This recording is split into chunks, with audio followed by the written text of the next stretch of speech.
Right, back here. Oh yeah. On Patrick's T-Bird. So getting things cleaned up. We just toss stuff in the ultrasonic at this point. Get all the gook off we can. Takes a little while, but it can kind of do its own thing while we're doing other stuff. So this valve cover has been in here maybe about 40 minutes. Bernsey, come here, look at this. It's like a before and after. Watch me pull out. Oh, jeez Louise. After, or before, after. I have no idea who painted the inside of these valve covers.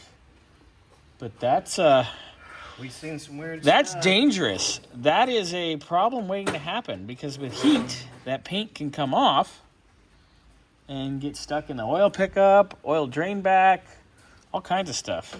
No es bueno, whoever did that.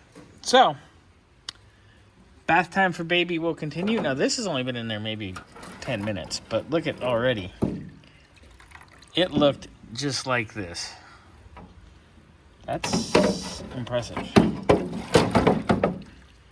Of course, we let it soak the old gasket too, and then it just pops right off. Softening it up. It makes it soft. Hey, Bernsey. Yes, sir. You like it when your old lady makes it soft, right? Always. I mean, she did her job? Nice. All right. So this is going to be cleaning for a little bit more. I'll flip them around. Got some other things we're going to put in there today. I'm going to try to see if I can get the timing cover on the engine today. That would be cool. Get that done.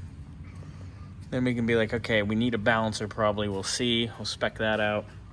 Then I can start working on, once the timing cover's on, I can start doing push rod lengths.